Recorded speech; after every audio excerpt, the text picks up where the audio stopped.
All right, well, good afternoon, morning, evening, wherever you're tuning into today, and welcome to Collections from the UK's National Railway Museum. My name is Haley Page, the Exhibition and Events Manager here at the Center for Railroad Photography and Art. We are excited that so many of you have joined us today on this special international online event. As a notice up top, we are recording today's program and it will be made available on our YouTube page in the next few weeks. You can check out more of our past programs there as well. That link is youtube.com/railphotoart. And many of you probably have noticed that the timing of this month's program has diverted slightly from our normal evening hour, and that is because we're featuring a very special guest from the United Kingdom.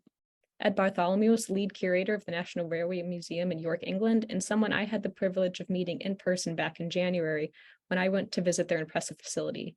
He has very kindly offered to reprise a presentation he made at our Conversations conference back in 2015 for all of us today, and he's doing this despite only being a few weeks away from retirement. So thank you very much, Ed. Now, before I properly introduce him to all of you, I'd like to just run through some quick housekeeping information, as well as briefly introduce who the Center for Railroad Photography and Art is. As a reminder, we are using Zoom webinar for our presentations, and this means that audience members do not have access to their personal audio or camera during the event. You can change how you'd like to view your presentation in the top right corner of your Zoom screen under that icon View. At the bottom of your Zoom screen, you'll see a number of other icons. Please use that chat function for any comments you have during the presentation. By selecting everyone, you will ensure that the rest of the audience can see your comment. And use the Q&A icon to submit any questions. Following today's main presentation, we will be hosting a Q&A session. If you have a question at any point during today's presentation, please post that in the Q&A, not the chat, to make sure that we see it. I want to thank all of our regular viewers for tuning in again today, as well as welcome all first-time viewers. The Center for Railroad Photography and Art is a membership-supported organization with a mission to preserve and present significant images of railroading. We accomplish that mission in several ways. We offer a monthly online programming series that covers a wide range of topics in the world of railroading. And we promote these programs regularly through our e-blasts as well as our social media, so you can keep up to date by regularly checking on our website and by reading those emails we send out, as well as checking out all of those social media platforms we're active on, listed at the bottom of the screen there. All of our online programs are entirely free, and most are available to stream on our YouTube channel. Again, that's youtube.com/railphotoart, and this one will be posted in a few weeks' time. Our next free program will be Railroads, Art, and American Life, an artist's memoir by J. Craig Thorpe on Tuesday, May 23rd. Collecting from more than 30 years of paintings and rendering, this presentation will preview the upcoming publication of the same title, which charts the story of rail transportation in America through the life and works of the artist J. Craig Thorpe. We'll be looking to get registration for this event open later this week, so keep an eye out for announcements on that through our e-blast and on the events tab of our website. Our annual Conversations conference took place just a little over a week ago now, the weekend of April 14th to the 16th at Lake Forest College in Lake Forest, Illinois.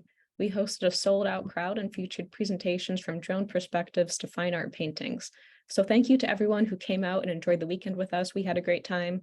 And if you weren't able to join us this year, we hope that you'll consider joining us next. Conversations is a great opportunity to interact with active railroad photographers, artists, and industry leaders. We usually open registrations in January, so if you didn't get a ticket this year, make sure you check in with us around the new year to reserve your spot for 2024. We also oversee a traveling exhibitions program. The center does not maintain a museum space. Instead, we partner with institutions to host our shows. Currently, we have 4 exhibitions on display and 2 more planned for 2023. And we also have 3 exhibitions available for online viewing, and you can check all of those out on our website on our exhibitions tab. Every year we host an awards contest called the John E. Gruber Creative Photography Awards Program. This year's theme is the role of technology. Submission is currently open and runs until May 1st. Now that's next Monday, so get your submissions in this week if you haven't already. Winners of the program receive a cash prize and will be published in our journal Railroad Heritage, as well as Railfan and Railroad. An exhibition of the winners will be displayed at the Colorado Railroad Museum. You can learn more about that, past programs, and how to submit to this year's on the awards tab of our website. We also have publications. Railroad Heritage, as I mentioned, is our ad-free quarterly journal, and it's a benefit of membership. Back copies of the magazine are available on our website. Our next print publication will be Rio Grande Steam Finale, and that will be released in October, and pre-orders will be available in late summer. And of course, we have our Railroad Heritage Visual Archive. It's a representative collection encompassing the many styles and subjects of railroad photography and art from the early 19th century to the present. We have over 900,000 items committed to our collection and a fantastic team working to process and make our imagery accessible. And this is a stunning image from our Victor Hand collection. It's of the York Rail Yards, and you can see York Minster in the background back there. I was really excited when Scott helped me find this picture yesterday. It was taken on August 29th, 1963. Now, all of the work we do at the center is made possible from members and donations. Support from our community provides over 70% of our funding. If you're a member already, we thank you. And if you'd like to join us, we'd love to have you. Membership includes access to our quarterly members-only presentations, discounts to our annual conferences, and 4 issues of our journal, Railroad Heritage. You can learn more about everything we do on our website, as well as how to join us, and that's at railphoto-art.org. Okay, well, with housekeeping out of the way and a little preview of what we all do here at the center, I'd like to introduce our presenter today. Ed Bartholomew is the lead curator at the National Railway Museum in York, England, and has worked there since 1995, when he initially came on board as curator of the Photographic Collections. His role at the NRM includes the curation of the museum's collections, ranging from objects to archives. He's particularly interested in the impact of railways on the landscape, their visual representation, photography, art, and posters, and the promotion of railways through publicity and marketing. He's also the co-author of Railways in Focus, a publication that discusses 2 of the most important developments in the 19th century, railways and photography, as told through the collections of the National Railway Museum. Ed is going to lead us a little bit further down the rabbit hole today as we dive into the museum's photographic collections and the 170 years of photographic history they chronicle. Now, let's not wait any longer, and I will pass the mic over to Ed. Stop sharing my screen. So go ahead. Thank you. So let's go screen sharing and just say actually the photographs of York were wonderful, and it's taken from I think it's a coaling tower, which is pretty much on the site of the National Railway Museum where it is today. And off in the distance you can see the Minster, and there was a gasworks next to it, and that gasworks, it's gone now. It's just down the road from me where I'm speaking from here.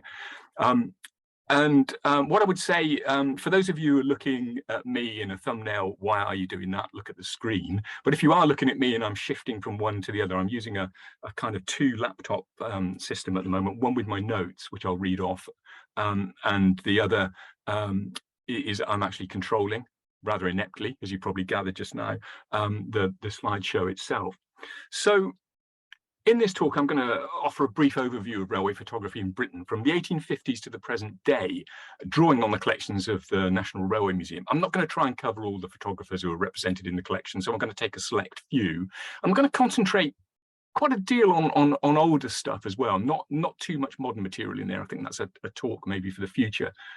So the NRM is one of the 4 museums in the Science Museum Group, which is the world's largest consortium of museums of science and technology, and their visual representation is an important element of our collections. So there are 2 sites, one in York in Northern England, which I know already from the chat, quite a few of you have visited, and the other is at Locomotion in Shildon, which is about 60 miles to the north of York in the northeast of England. Among many other vehicles, it currently houses 3 of the most important early locomotives: Locomotion number 1, built by George Stephenson in 1825 for the Stockton and Darlington Railway; Rocket, which was built in 1829 by George with his son, or some might say Robert with George, and not illustrated. That was built for the Liverpool and Manchester Railway, initially for the Rainhill trials. And not illustrated here, Sam Parai, which was designed and built by local boy made good Timothy Hackworth, whose home was on the site now occupied by the museum. Both of our museums are in the midst of a major transformation, which over the next few years will see the expansion of our sites and the redevelopment of all our displays. So with such a large photographic collection, there are about 1.75 million photographs in the collection at last count. This talk can only give a brief summary of our holdings, but what I hope to draw on is themes that will allow you to compare and contrast the development of railway photography in our two countries, and perhaps question exactly what a railway photograph is. Now, the mechanized railway and photography grew up together, and for over 180 years, the camera has documented the development, decline, and in the recent past, resurgence of railways as they shape society. In Britain, as in the United States, the steam locomotive stole a march on the camera, so it was left initially to artists and engravers to depict it in its earliest forms.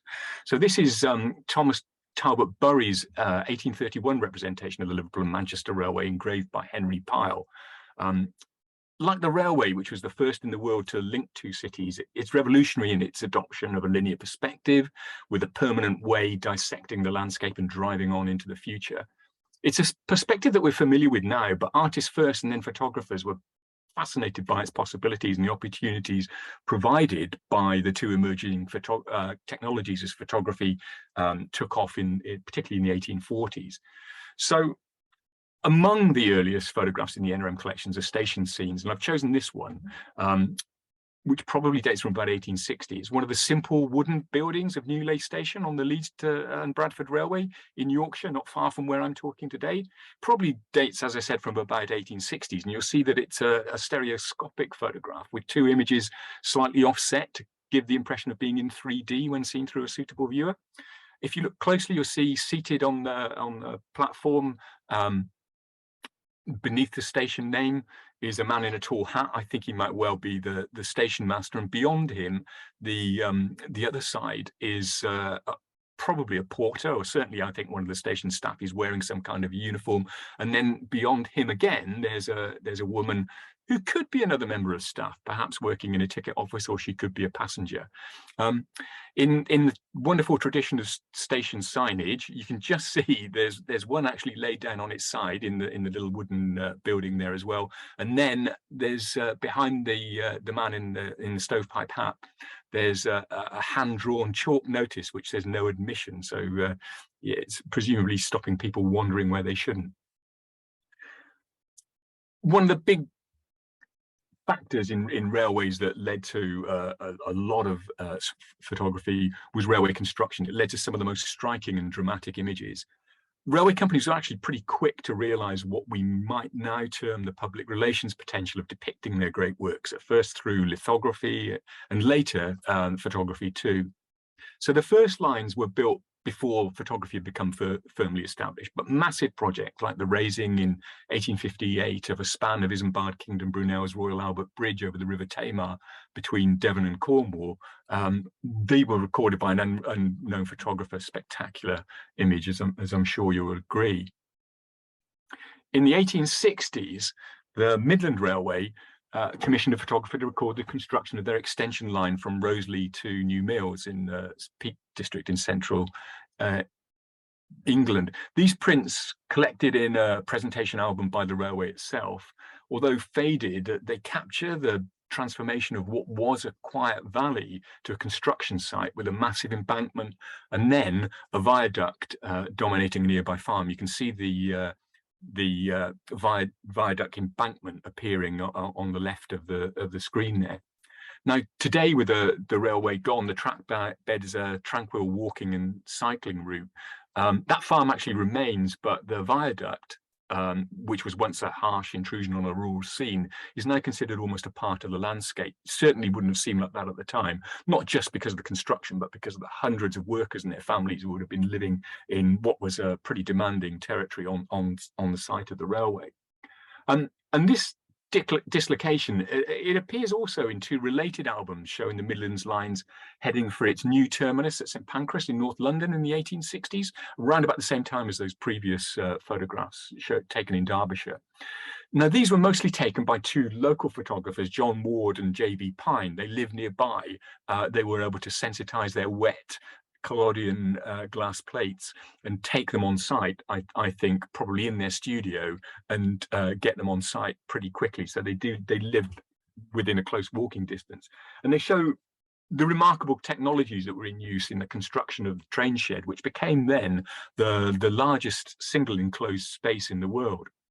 You can just see in the background here, and you can see better in this photograph as the scaffolding and the shape of the roof take shape, that it was built with giant prefabricated iron units, which were supported on a massive wooden scaffold. And you can see in this building, the ultra-modern combined and coexisted with Victorian Gothic. This beautiful photograph captures sunlight streaming through the tracery and demonstrates why railway stations came to be known as cathedrals of steam. The station is very much still in use today, including the wonderful train shed roof that you can see there. It's the terminus for the Eurostar cross-channel service, as well as local services as well. So there's the roof, and the poor photographer here will have climbed up that wooden scaffold with his massive glass plate camera, which he just sensitized the negatives, exposed that, and produced this wonderful view. And we were delighted actually when they refurbished this station in preparation for the Eurostar service, that the engineers and architects working on that drew on the photographs in our collection. As it was great to see that taking part in active conservation of such a wonderful building. So photographers echo the artist's fascination with perspective with their eyes, much drawn to tunnels and cuttings, but also to the just sheer disruption that railways were causing. And we see here, and this is actually quite rare in this photograph, we see here too the navvies, the navigators, as they were known, the labourers and skilled workers, much maligned and often unsung, who actually built the railways. So these men are building, this is the Metropolitan Railway in London, and the photograph was taken by Henry Flather in the early 1860s, and they're constructing the world's first underground railway. They didn't dig deep, they used a cut and cover method, which caused, as you can see from this image here, considerable disturbance in the London street. If you look closely, you can see there are locals observing, and I think he's one of the navvies. He's got two buckets hanging from a yoke on his shoulder, a man on the right, another has his pickaxe over his shoulder, and you can just see the state of that street as a result of the construction there. So the navvy's reputation for hard work and hard play is hinted at in this rare and remarkable photograph of a gala celebrating the opening of a line at Bosworth in central England in the early 1870s. With the dignitaries and wives seated on a makeshift stand and the band ready to play, they're preparing for a barrow race with one of the navvies. They had a reputation for extremely hard living and hard drinking, appearing to hold up the proceedings with an impromptu dance there. If you look down at the left-hand side, I think this is a remarkable photograph. I've never seen anything quite like this. And if we leap forward in time a little bit here, about 40 years, in stark contrast is this Great Central Railway photograph of the opening of the Immingham Dock Railway in 1912. There are no workers in sight in this scene that could almost pass for a high society image by the French photographer Jacques-Henri Lartigue, and perhaps appropriately, considering the number of upper crust guests they have in evidence here, it's actually a platinum print. More construction shots here. So this, going back into the 19th century, is a depiction by Philip Phillips showing the striking diamond-shaped cantilevers of the Forth Bridge as it takes shape, and that inevitably attracted the camera with some absolutely wonderful photography. And on the bridge itself, the photographer plunged the viewer into a rapidly receding distance that defied conventional perspective or confused them with the tangled girders, as in this 1896 stereo photograph by the American photographers Strohmeyer and Wyman. By the latter decades of the 19th century, with most of Britain's railway lines complete, perhaps more dramatic challenges were presented by colonial railways. William Young, who had previously photographed railways in India, based himself in Mombasa at the end of the 19th century to photograph the construction of the Uganda Railway, which also actually went as far as Lake Victoria, and much of it was actually built in Kenya. This dizzying, it was actually a US designed and built trestle on the Mao Escarpment, brought the engineering achievements and photographic opportunities to from the American West to Africa. The photographers recorded too the new railway towns like Nairobi, which sprang up along the line, just as happened in Europe and North America. And the empire's subjects also featured, emphasizing the reach and power of colonial railways. This image of navvies shifting camp shows indentured labourers who were brought from India to build the line, and 2,500 workers died in it during its construction. Many of the labourers actually stayed, and they formed the basis of a thriving Asian communities in both Kenya and Uganda, although sadly the Asians were expelled from Uganda in 1972, many of them coming to settle in Britain, including actually some of my colleagues with connections there. So railway companies too began to realise the benefits of photographing their newly built locomotives. I love this quote because at the Manchester firm of Bayer Peacock, James Mudd took calotypes, which is a fairly challenging printing process of engines. They were dismissed by the correspondent of the Engineer magazine as like a cow in the dark. But soon export companies like Nielsen in Glasgow began to produce photographs with standard designs that could be used by their sales force in selling their wares to customers around the world. And they carried these little portfolios of photographs to show, well, you can have one of those, or maybe would you like one of these? And these are the sort of standard locomotives that we can build for you. It was like a trade catalogue, effectively. The major railway operating companies began to employ photographers too. In the 1870s, the London and North Western Railway was, as far as I know, the first, recording virtually every aspect of the company's business using what the railway author W.M. Ackworth in 1889 referred to as the evidence of the sun. And soon a standard procedure evolved for photographing new engines. They were painted in a special works grey livery, in grey paint, basically, to better show off every feature, because the orthochromatic photographic plates of the day, which were sensitive to violet, blue, green and yellow, but not red, struggled sometimes to pick out the finer details of the locomotives and their liveries and lining. So to do that process, the locomotives were completed with lining, their names, their numbers and crests. And at Crewe, they actually built a special large white sheet where they were photographed in front of that. A team of assistants then meticulously blanked out and retouched the background. First of all, you can see on this one sticking a piece of card to the top of the negative. This negative, by the way, and I can't remember exactly, but I think it's about 16 by 12 inches. And it shows the LNWR's chief mechanical engineer, Francis Webb, on the footplate. This would have been taken in the early 1890s. And these were used to basically publicize the wonders of the construction process and the variety of locomotives. This is a 222 compound engine that the company was producing. And this is the finished image. You can see in that work grey with Francis Webb there on the footplate. And in the years before the First World War, over 12 million of these images were sold or given away as postcards, meeting the demand of a new craze for collecting railway photographs, but also publicising the locomotives and rolling stock of the companies themselves. This is not Greater Britain, it's precursor, but you get the picture. Basically, it's produced in the same kind of way. And this is a little postcard-sized image from our collection. And this interest was apparent too in the work of a growing band of railway enthusiast photographers like R.E. Bleasdale, who in about 1890 photographed this Midland engine in a standard side view with the crew wonderfully posed on the footplate there. And actually, if you look closely, you can see Bleasdale himself and his large glass plate camera on a tripod in the shadow in the foreground. And he's partly to obscure that, you can see he's also scraped out his head on the emulsion of the glass plate there, so it just doesn't actually look like the outline of a person. But I can assure you that that's what it is. Just go down a little bit more on the accompanying text here.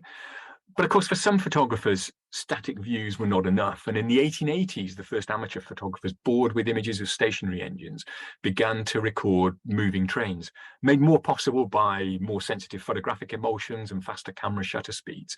So one of the first was the Reverend A.H. Milan, who took holidays near an uphill junction on the Great Western Railway, where he could position himself alongside a busy line to photograph the passing expresses. And you'll look in this image here, a signaller leaning from the window, holding a flag to warn the slower train, which you can see in the background there. That's in the foreground of the approach of an express from the rear, and a permanent way gang are resting in the long grass behind beside the line. You'll also notice it's dual gauge. That's a 7-foot broad gauge locomotive, but the 4'8.5" track rails are on the inside of that as well, so the different types of locomotives could run on the line. And in 1892 the broad gauge was phased out. But I love this for all kinds of reasons. It shows the wonderful detail of the locomotives, the workers, and the team on the permanent way gang having to rest with their foreman in the long grass at the side there. They were probably actually cutting the grass at the time. Now another photographer, E.J. Bedford of Lewes on the south coast of England, proudly recorded on the negative wrapper of this photograph that this London, Brighton and South Coast Railway train was travelling at 55 miles per hour when he photographed it in motion. And in 1898, a Great Western Railway official photographer caught Royal Sovereign leaving Box Tunnel on an express heading for London, with its polished brass and copper gleaming and the trail of smoke behind emphasising its speed. Perhaps the most dramatic of these official images from this year is this one, showing the London North Western Railway engine Jeanie Deans picking up water on the move at Bushy Troughs. This is in 1899. It was taken from a train running on parallel tracks to the express during the making of the first railway films by the British Mutoscope and Biograph Company Limited, and it forms part of the official London and North Western Railway record, which was held at the company's Crewe Works. A collection that eventually made its way to the National Railway Museum many years later. With railways growing in popularity by the end of the 19th century, increasing literacy, falling printing costs and advances in printing technologies, this led to the appearance of the first specialist railway magazines, which were aimed at enthusiasts.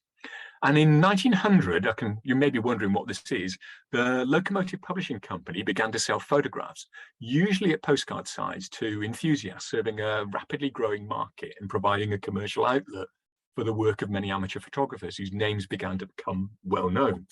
So colour photography would generally be on their reach, however, so a new genre, painted photographs, supposedly by an artist named F. Moore, was created to fill this niche.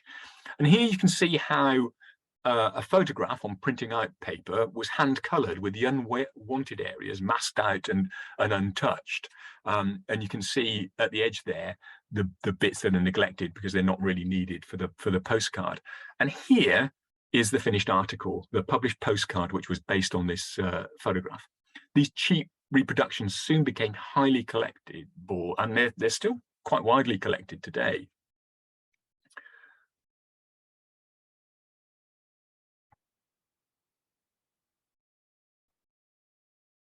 Now, that's not to say that there are no early colour photographs in the NRM collection. This early 20th century autochrome by Ellis Kelsey, a relatively recent acquisition that came out of the blue, very kindly donated by somebody who bought them in an antique shop, is titled The London Express.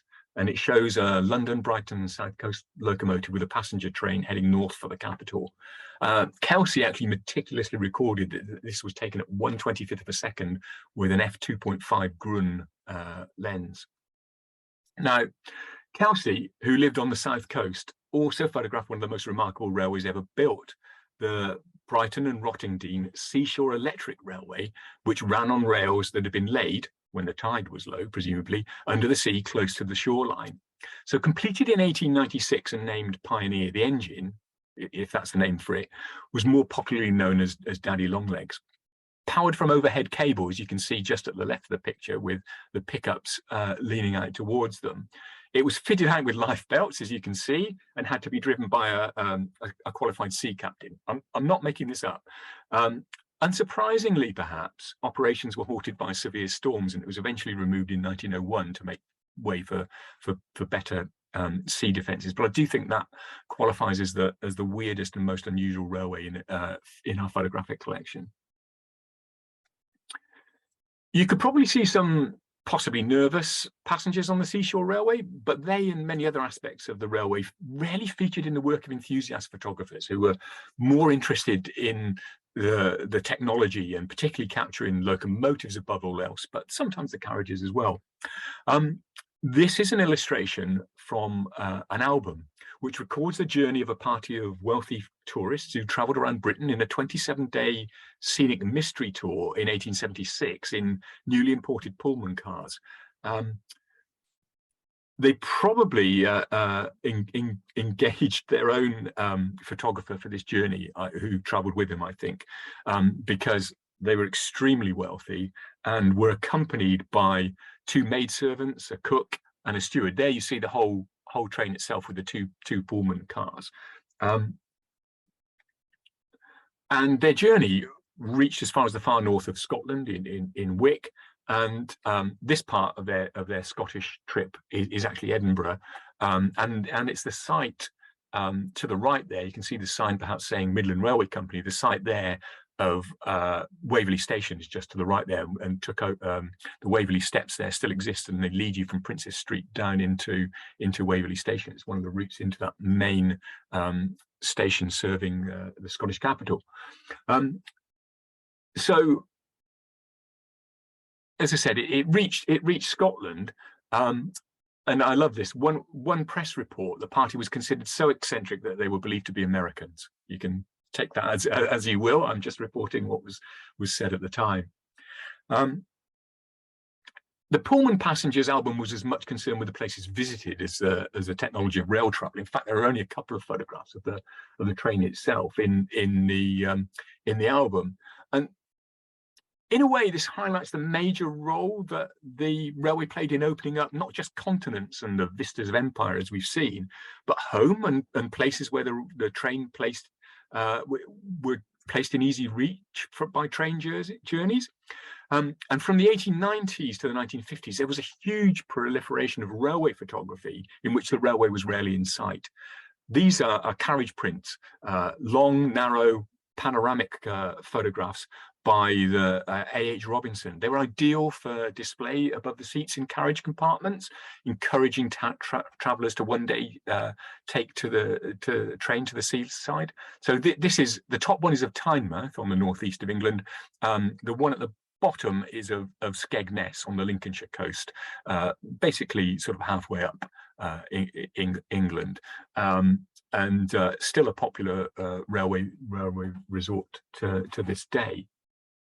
And these scenic views, it's a facet of our collection which is fascinating to me. These scenic views featured in great numbers in guides like the Great Western Railway's Holiday Haunts, which was published every year. It was about 1.5 inches thick, and they featured bucolic views like this one of a gentle West Country village. This was taken in the 1920s.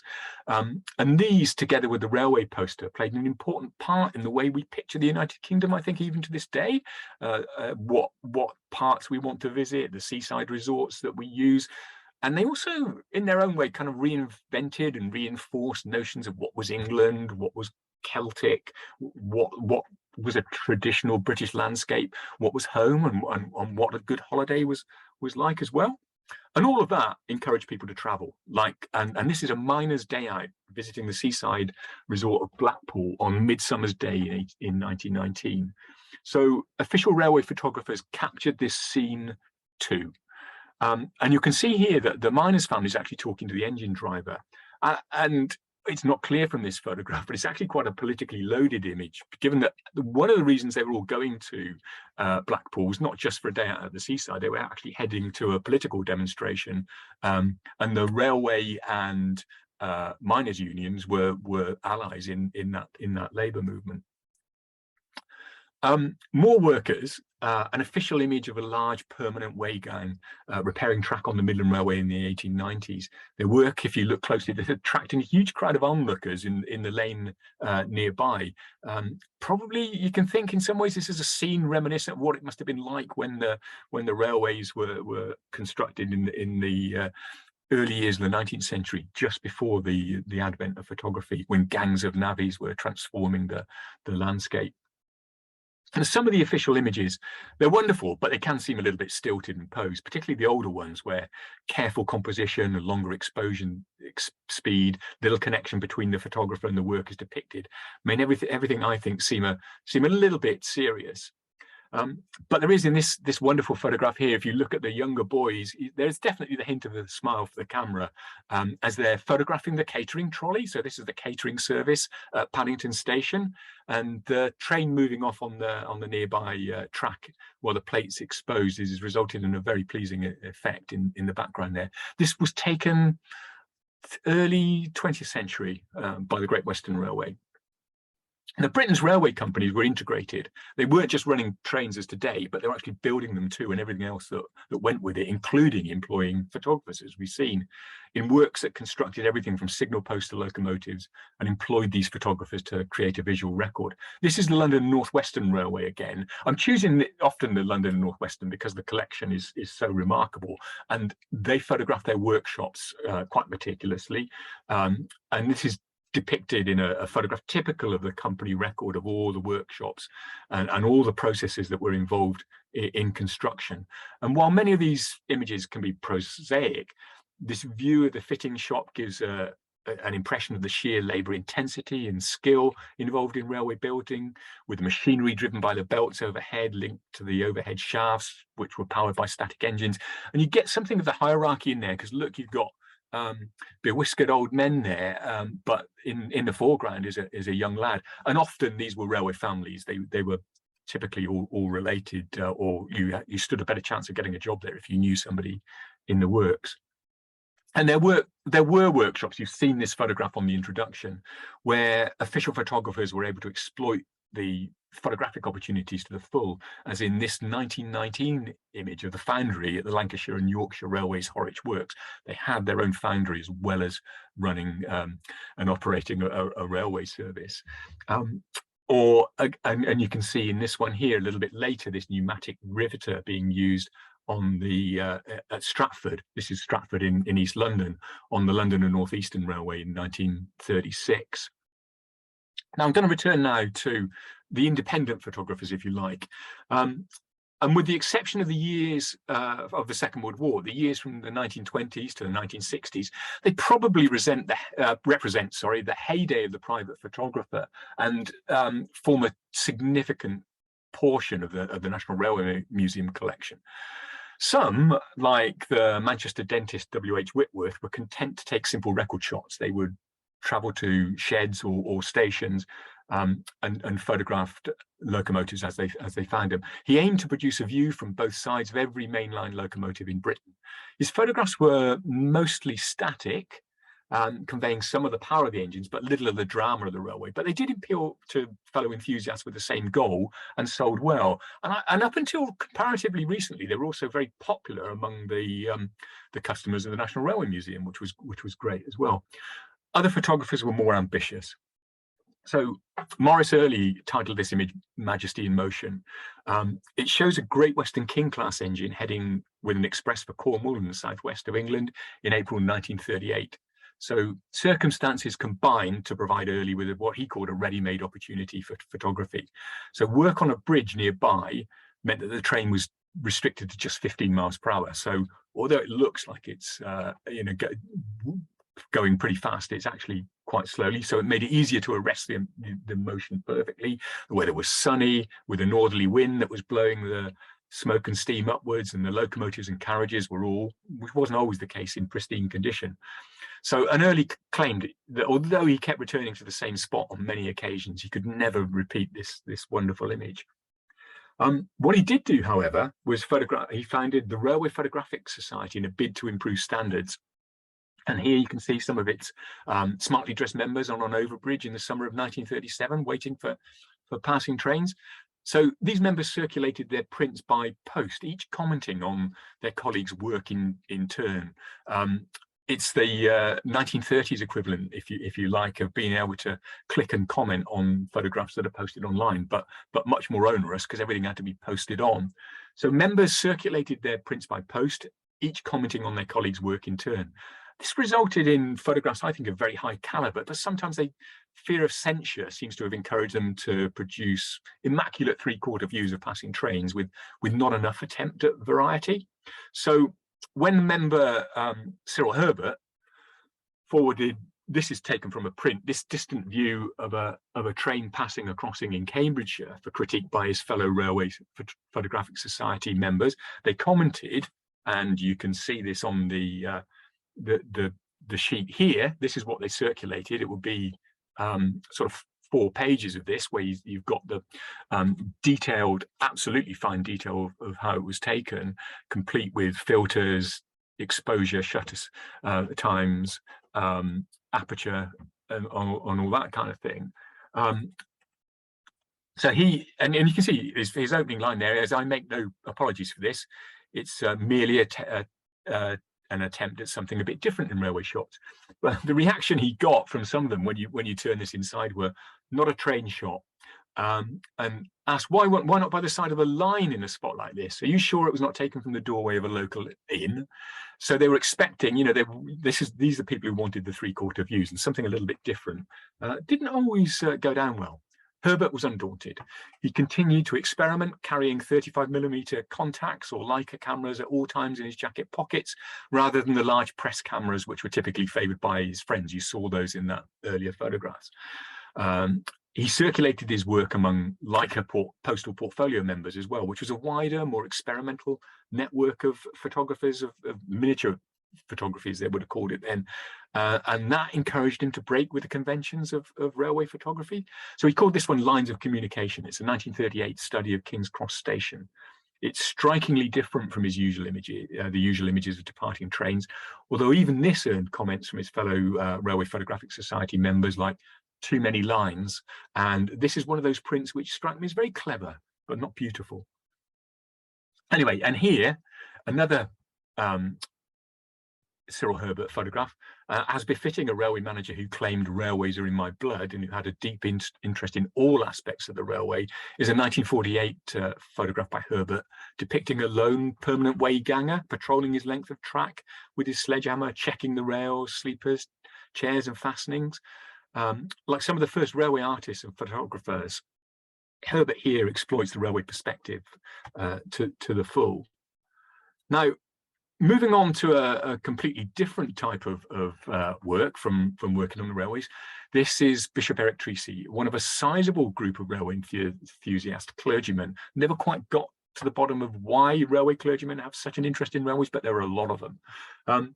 Treacy, who worked mainly in the rugged urban and rural landscapes of northern England as a photographer, is probably one of Britain's most accomplished and best known railway photographers, who produced an archive of over 11,000 negatives, beginning with glass plates and before moving on to 6cm film and eventually onto some colour transparencies as well. And they're all in the National Railway Museum collection. Treacy's photographs are characterised by scenes like this: dark, smoky engine sheds with shafts of light beaming through skylights and missing tiles, the arrangements of the tracks around a central turntable drawing the eye in. This is Holbeck Shed in Leeds in northern England in the 1950s. And this is the Jubilee class locomotive South Australia climbing out of Liverpool Lime Street station in the mid-1950s. So Treacy had been a vicar in Liverpool, where he learnt the best times to take photographs at these Edge Hill cuttings, which had been part of the original Liverpool and Manchester Railway. And he knew the brief periods of day when the shafts of sunlight penetrated down to the tracks.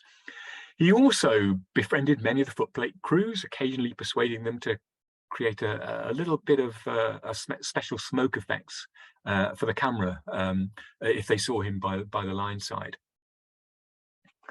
So hopefully he didn't ask the crew of the K1 class locomotive Macallan Moore, which is seen here leaving Fort William in Scotland, to make more smoke and dirty the laundry as it passed. But you can see it is making a fair bit of smoke there.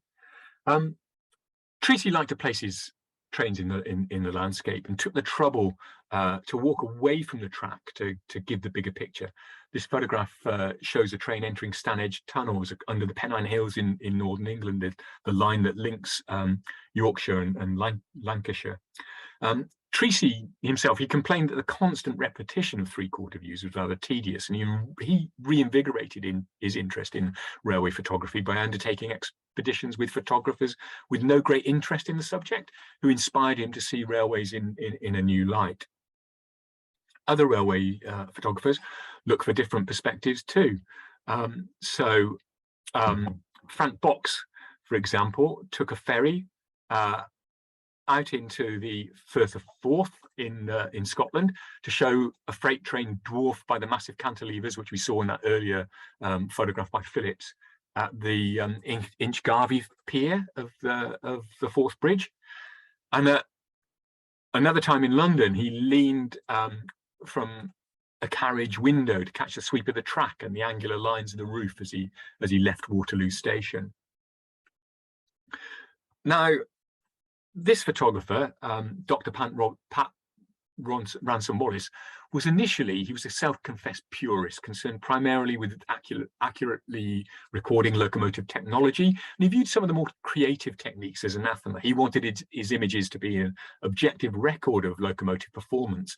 And in the 1930s and 1940s, he even used touching ink to remove smoke from his negatives if he thought they showed evidence of poor running or sloppy firing, irrespective of whether it was a true, if you like, record.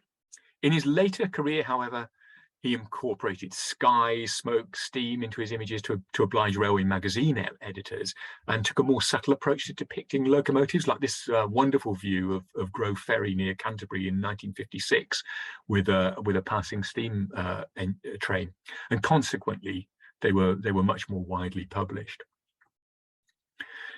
Electrification and conversion to diesels and electrics in the 1950s and 60s discouraged many railway photographers. A lot of them put away their cameras forever. Ransom Wallace persisted, however, and even managed to produce pleasing images of some of the most prosaic trains, like these new electric units on the Kent Coast Express in the 1960s. Nevertheless, he remained fascinated with steam, and like many British photographers, as it started to disappear in the UK, travelled across the world to capture its dying days. But this photograph was taken much nearer to home, and it shows the dramatic lighting effects from the firebox of a Southern Railway locomotive.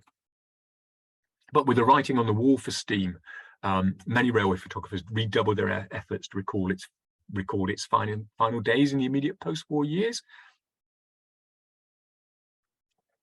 So J.R. Russell Smith, who specialised in branch lines, took this image of a train near Seney Bridge in South Wales, and admitted that he worked primarily for the excitement of photographing moving trains, and for his own enjoyment. For my own enjoyment, he said, they were mostly taken in pleasant rural settings. And you can see, even without the train, you can have a very pleasant day alongside the track here.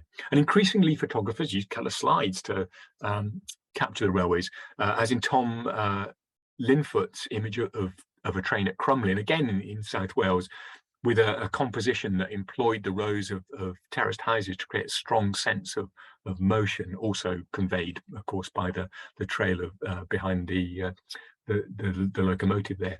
And motion too is dramatically conveyed in Tom Williams' panning shot of a standard Class 9F freight engine near Birmingham in 1964.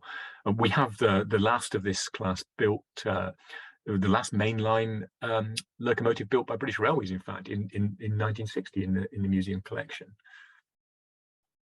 Of course, many of the established railway photographers adapted to the depiction of steam and diesel. So this is Eric Treacy again, the study of an electric hauled freight train on the West Coast Main Line between England and Scotland in the 1970s. Treacy never really took to colour film, or what the enthusiasts called modern traction, but the cloud formation, train livery, and attractive landscape make for a very pleasing combination here. I'm going to leap ahead here a little bit because the National Railway Museum, which has existed since 1975, has had photographers too, and they've documented not just the work of the museum, but also the railway network. And this is Bartholomew on the Inverness to Kyle of Lochhouse line in Scotland, which were photographed by my former colleagues Chris Hogg and Lynn Patrick, part of a very large archive recording a period of rapid change following privatisation of the railways in the 1990s. And it's really starting to come into its own now as we move with some distance, with lots of unusual liveries and rolling stock. Very important archive. A major project of theirs too was recording the construction of the Channel Tunnel in the 1990s, echoing, I think, the work of some of the pioneer railway photographers. These are the big tunnelling machines, the boring machines there. And here, another photograph by my colleague, your former colleague, Peter Heaton. And I saw in the chat that at least one of the guests this evening was there. Peter photographed all the surviving A4 class locomotives, including Mallard, at our site at Shildon in 2013, when we had the great gathering with 2 locomotives traveling across from North America, Dwight D. Eisenhower and Dominion of Canada, for that amazing gathering, which was hugely popular. And I'm just going to put this in there. A photograph of Flying Scotsman in the snow, just as a reminder that this year is the 100th anniversary of the locomotive entering service, and it's traveling the country in special trips. It's been displayed recently at the museum itself, and we have a VR experience that reflects the pleasures of journeying on the locomotive in the service. And we are still collecting. Collecting is a challenge today because the collections are so big. The demands of housing them and cataloguing them and digitizing them are great, but we are continuing to collect, and not just the UK. If it's relevant to the wider stories of railways, we will collect. So a recent collection was the acquisition of the collection of the late Bruce Evans, who recorded the final days of steam in China and Mongolia and the introduction of new and very ultra-modern trains there. He was working there from between 1989 and 2016 and travelled the country, often to places which were largely inaccessible and not much visited by Westerners at the time. So this is the Jali Noir open cast mine. Please excuse my pronunciation, I'm really not quite sure about that one. In February 2009, with the coal economy still very much in action. So this is a collection of over 7,000 transparencies and 250 born digital images that Bruce created. And another recent acquisition. So at 20 years old, the photographer Howard Gray travelled to Waterloo Station in London in May 1962 to photograph the arrival of the last boat train carrying migrants from the West Indies. And his negatives, unfortunately, were underexposed, and they remained unseen until 2014, when new scanning technology allowed them to be recovered at high definition. And 37 of Howard's prints were acquired for the National Railway Museum collection in 2021. And they're going to feature in our revamped Station Hall, where the story of railways in migration and people who migrated to Britain to work on the railways will feature in quite a big way. You can see a feature on this on our website. And new discoveries are appearing all the time. They're added to the museum collection. We're quite judicious in what we acquire, but things do turn up at random. And they recently included a small archive of photographic prints and negatives from the early 20th century, or late 19th and early 20th century, which were taken, I think, pretty unusually for its time, by a railway fitter and engine driver, not the well-heeled kind of person who would normally be able to both spend time and money photographing railways. So this man, George Staton, here he's posed friends and family members in front of and on a locomotive at Bestcott engine shed in the Midlands of England. And here is a wonderful photograph of one of George's young sons, Sidney, posing with a model locomotive, if you look closely. And Sidney and his brothers, and surprisingly, you can see the enthusiasm there to begin with, followed in the family tradition and went on to work for the railway. So I realise we're approaching 7 o'clock here. With a return to Eric Treacy, I think we're ready to roll off down the line. So this is Royal Scot Sherwood Forester in the Yorkshire Dales, with a 460 steam locomotive at Garsdale Station on the Settle and Carlisle line in Northern England, with a Glasgow bound express in the 1950s. If you wonder why I've been a little bit vague in some of my descriptions, it's because Treacy himself kept very few notes, so we've had to reconstruct his catalogue from scratch. Just one of the challenges, as the Centre for Railway Photography and Art team will tell you, of acquiring photographic collections, just identifying them. So I guess we're ready, scratching, talking about things coming from scratch. The porter scratching his head here, probably been asked a difficult question by the photographer. Ready for questions myself. Just to say, this is the boat train at Weymouth in Dorset on the south coast, where I went to school and lived very nearby, probably from the late 1890s on a Kodak #2 circular negative. Don't really know who the photographer was. We think he might have been called Anderson, but just to show a wonderful example of amateur but a true railway photograph, in my opinion. So any questions? Well, Ed, I just want to jump back in here and say what a spectacular presentation. I don't think he'll mind me sharing, but you got, I think, probably one of the highest reviews I've ever got from Scott, our executive director, saying this is one of my all-time favorite rail photography presentations. I can assure you I enjoyed it every bit as much this time as I did in its original incarnation. Thank you so much for doing this again for us. Oh, thanks, Scott and Hayley. That's really kind of you.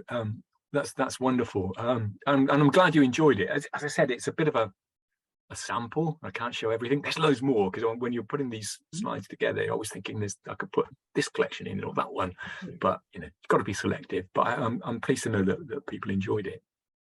Well, and it seems it's just a tremendous scope that the collection has, and something that covers both the really long, broad history of railroading, and it sounds like not just the United Kingdom, but globally. That's actually a question I'm being curious to ask.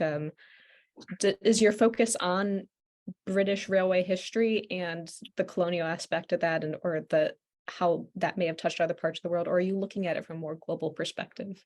Well, sometimes a global perspective. So in the collection itself, we've got a Series 0 bullet train, for example, but we kind of got that as the exception that proved the rule, as a line specially made for high-speed rail travel, which of course then became the template for many railways today. So we do it's I guess our overall collecting policy is for British, being in Britain, or British use and manufacture. But of course, with the railway industry that Britain had up until the middle of the 20th century, and the empire, let's face it, that encompasses a huge part of the world. So we do collect in those. In fact, we're probably focusing a little bit more on empire, because we feel it's a story that is seen. We've got very good collections that show stuff before it was exported, but we want to show it in use. And so a few weeks back, a little bit too early for me to get them digitized to feature, had a wonderful album of a railway built in the interwar years in Nepal. And this railway was effectively built to extract hardwood timber for the railways of India. And there's some lovely photographs of the construction of the line and the trains bringing that timber and deforesting, I guess, a part of Nepal, which has only recently reopened its railways. It just opened one in the last couple of years or so, as far as I gather.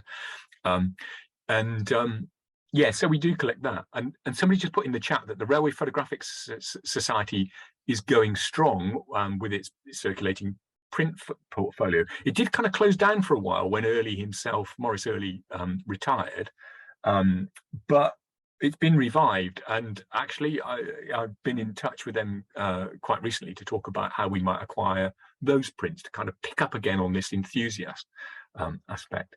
And I guess also in collecting, the other thing is that railway companies don't employ their own photographers anymore. They commission people, of course, and we know ourselves that there's sometimes a belief that anybody with a camera can take a picture and you can post it online 20 seconds later. But we are still looking at collecting contemporary railway photography through official channels as well, because it's an important part of the story. And of course, there's a lot of railway construction going on in the UK at the moment. Thank you, Ed. I mean, I just want to interject here. If anyone has any questions for Ed, or about the presentation, about the National Railway Museum, please put those in the Q&A now. We have a few that are starting to come in. 2 questions about this, actually. People are curious about how you can get access to the National Railway's photographic collection, and just where can they go to see some more of these fantastic pieces. Oh yeah, I'm looking at the questions now. So what influenced your interest in railways, and what about history museums in general? I'm going to be honest here and say I hadn't worked in a railroad museum until I came to the National Railway Museum. I'd previously worked in other museums, actually in a couple of military museums for a while. And I just kind of found my way into it. I thought I'd stay for a year or two, and now kind of 40 years later, I'm just coming to the conclusion of that career. But I think one of the things particularly about railroads is that the range of subjects that they offer, and this is reflected not just, I think, in our collections, but also in some of the current research projects that we've got underway, which range from food to railway construction to colonial railways. It's a real mix of stuff, is that there are so many different angles that you can explore, both visually and in the subject matter. And what always pleases me, I think, is in the museum itself, when you get people who visit the museum and say, I didn't think it would be that interesting. They're dragged along by another family member and they find something that touches their interest. So I think that's one of the things there. Another one that is here is about public access to the NRM photographic collection, both in person and remote and online. There is a website. We do have a website which gives very good access to our collections online, and we're doing more and more of that. And we have a picture library too, called the Science and Society Picture Library. I would say we really want to do more of it. Public access, we have a research centre which is currently open 3 days a week, and you can just turn up, but it's best to let people know you're coming, because it can take some time to retrieve. We do, if there's no other alternative, we do often, provided there are no hazards, retrieve originals for people to see on light boxes and so on. And another question, kind of moving towards how big is the department in terms of photography. I'm going to say we don't have a photographic archivist at the moment, but I'm hoping to resolve that. But it's a small team of archivists that we have. We have some wonderful digitization kit. The challenge, as much as the kit, which has been recently acquired, including an absolutely massive scanner that does posters at extremely high resolution and engineering drawings as well, is it's not just the digitization. You need a team to work with that and to help with the cataloguing. And pre-COVID, we worked with a lot of volunteer teams, and fingers crossed we'll be able to get that back up again and running eventually. And I'm not going to commit to anything, particularly as I'm not going to be around to follow up on this personally. We work with volunteers because, as you'll know, you can look at photographs, and no matter how specialized you are, you won't necessarily recognize everything that appears in them. But we've worked, and I'm going to say just one society here, not going to say a couple. So the Great Western Railway Society and the Caledonian Railway Association, for example, we've worked with them, and they've been able. They're the kind of people who can look at a photograph and say, "Well, that's it in this place. It shows this particular class of locomotive," and they've helped us in cataloguing and giving greater depth to it.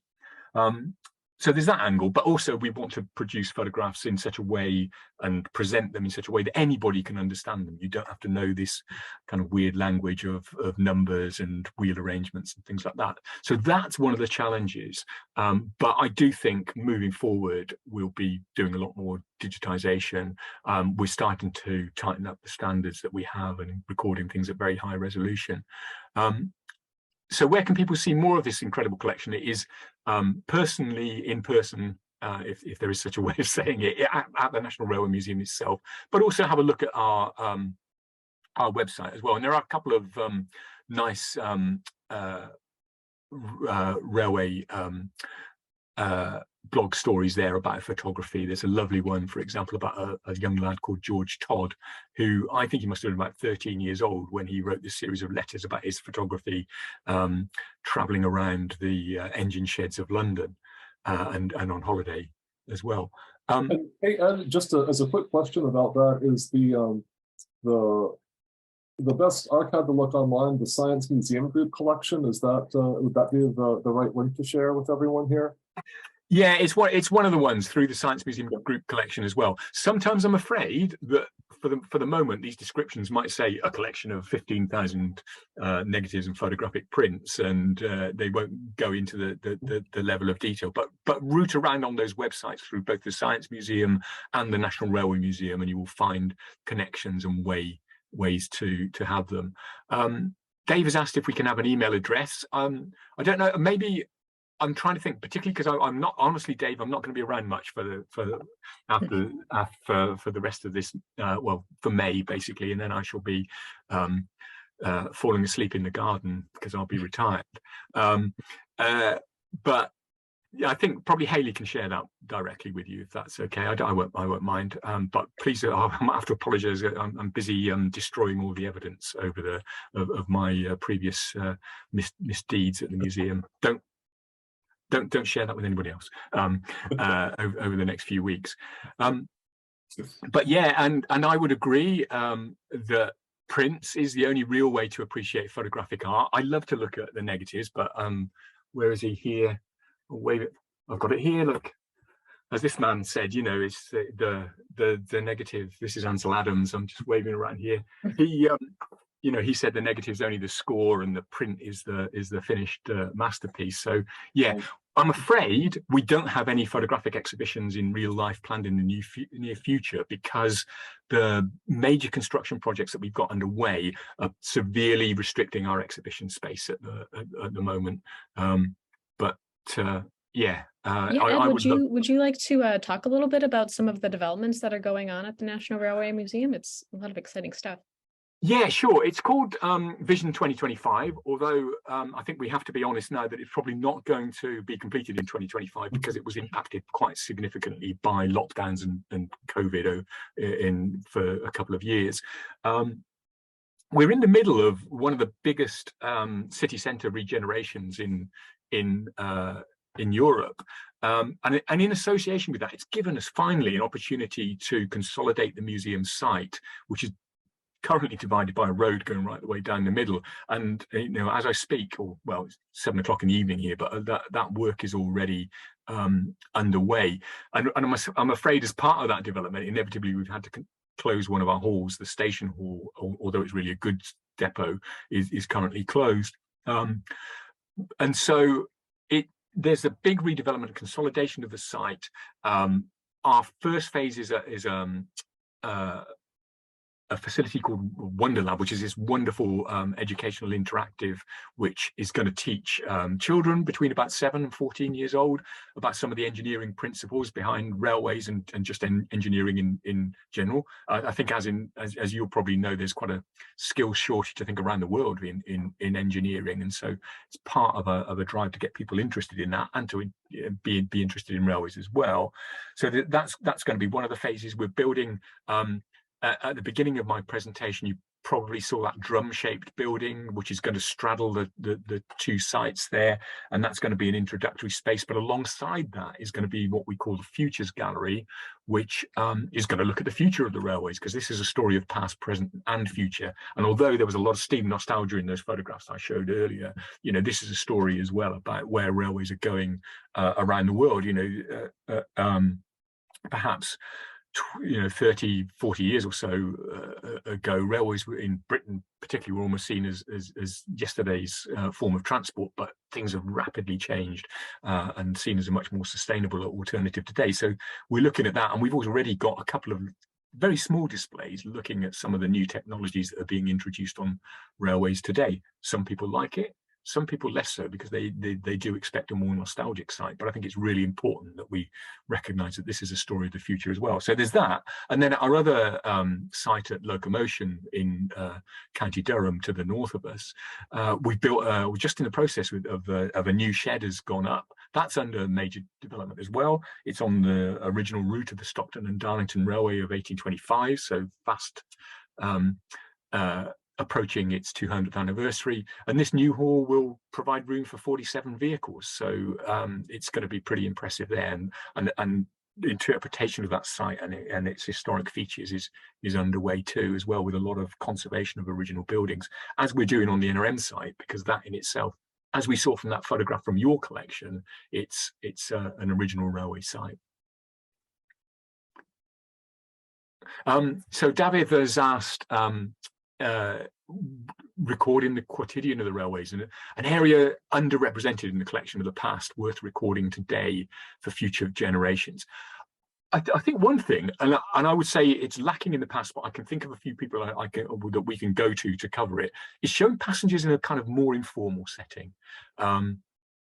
Because, and I showed you, or maybe I didn't, I can't remember now, some photographs. There are a lot of photographs, for example, posed with models who are enjoying their railway journey, but you want the more informal approach to do that. And we don't have a lot of that.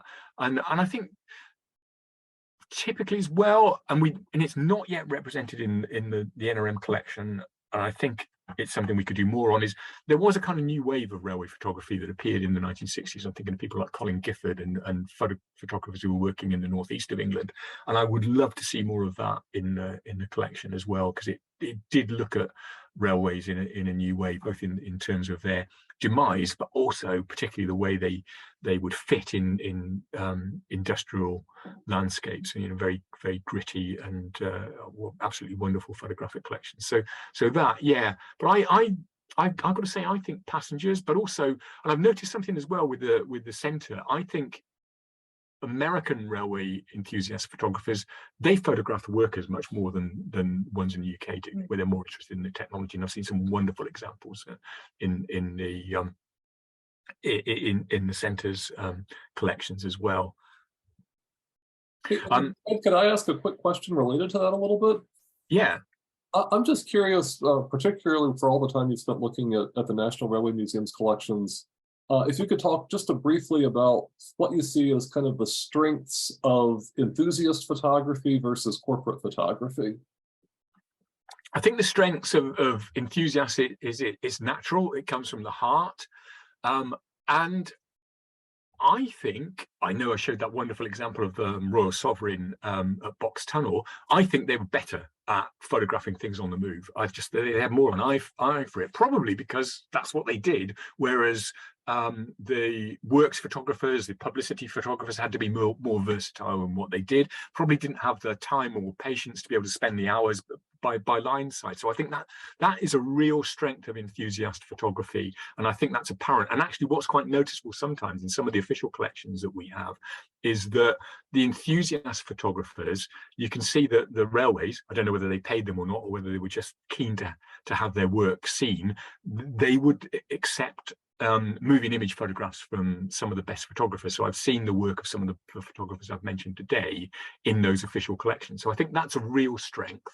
But I guess the weakness perhaps is, as I've said, I think in the talk, sometimes you get quite rigid views because they want to show the whole locomotive. They get really upset if you don't show the buffers, for example, if they get cut off when it's printed. But also, different perspectives on things as well. And that's why I love the new wave photography of railway photography, and some of the stuff that's out there at the moment, and the tricks don't mean tricks, sorry, the ways that people can use digital today. So yeah, it's that kind of thing. Those are a couple of things I think that's quite apparent in our collections. I think also you see it in published stuff as well. Kenneth has asked, do I know when Flying Scotsman's going up to Strathspey Railway? I've got to say, you caught me on that one, but I'd hate to put the wrong answer in, so I would suggest having a look at our website, because I think the timings are there, or sometimes, even if it's not on ours, have a look elsewhere and just give it a go. Strathspey Railway's own site.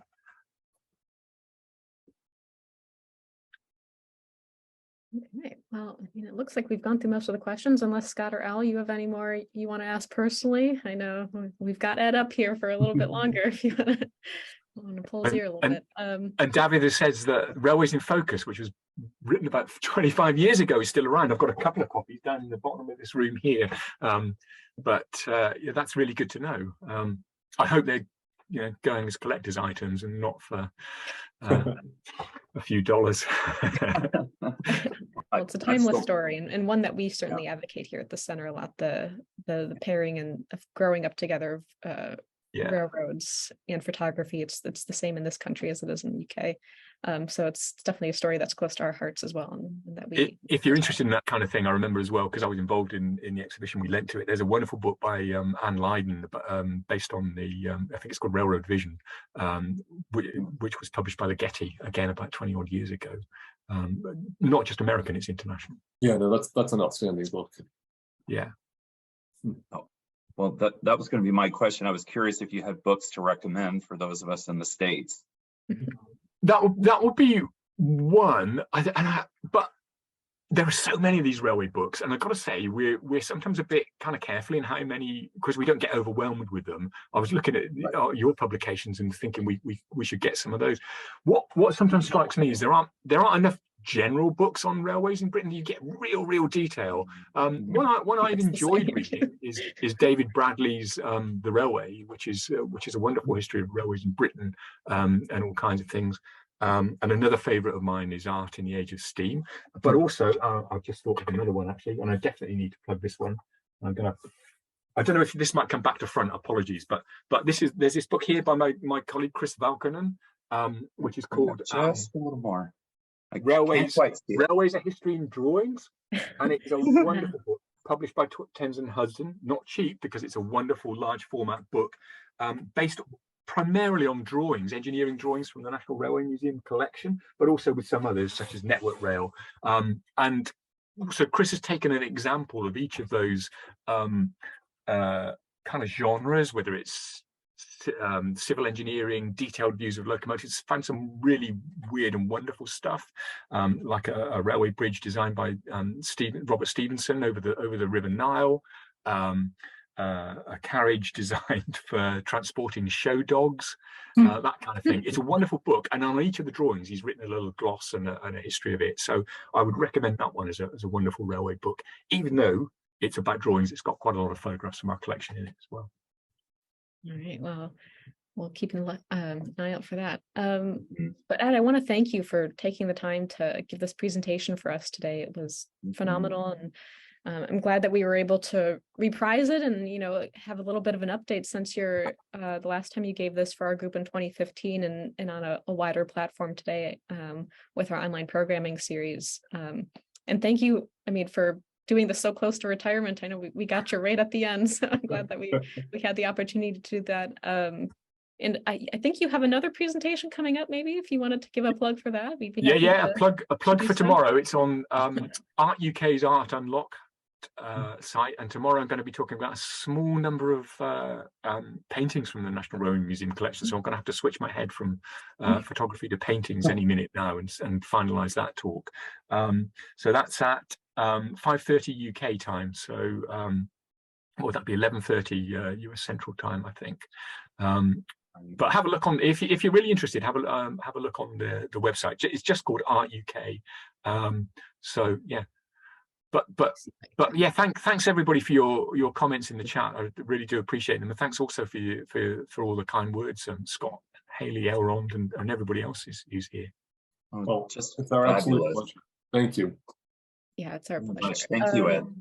And apologies for my IT fumbling at the very beginning, but we got there in the end. No worries. And I'm also, our interface looks a little different from the meeting, so yeah. Sorry also for having to do it at this time of day for you, but I'm kind of used to people sometimes nodding off during presentations, but I think if I did it as an evening presentation for you, I'd be the one nodding off. Wouldn't be great. My biggest challenge was pulling my jaw off the floor. Thank you. Great stuff. Thank you. I'm glad you enjoyed it, and yeah, it's been great to touch base and do it. Actually, it's nice to do this kind of thing. And one of the advantages, I think, of where we've come with lockdowns and working online and things means that we do make our collections a little bit more accessible through this kind of talk online. Right. Absolutely. Well, thank you again, Ed. Just a reminder that we are recording this presentation. We'll be posting it on our YouTube channel in a few weeks' time. I'm going to put that link in the chat now. That's youtube.com/railphotoart. Our next program will be next month, May 23rd. It'll be Railroads, Art, and American Life, an artist memoir by J. Craig Thorpe. He does some fantastic paintings. We're really excited to see a little bit more of those. And we'll open registrations for that later this week. So keep an eye out for that on our website and through our e-blast. And our social media too. Yes, on our social media too. But thank you again for everyone for tuning in at their lunch hour or their breakfast or their dinner. I mean, we got people from all over the globe today. So that's really exciting to see and really heartening from our perspective to know that so many people are interested in the National Railroad's materials as well as the center's work. So thank you again, Ed, and thanks for everyone for tuning in, and hopefully we'll see everyone again next month. Thanks all. Enjoy the rest of your day. Cheers, then. Bye-bye. Thanks, everybody. Thanks so much, Ed. Thank you, Ed. Cheers.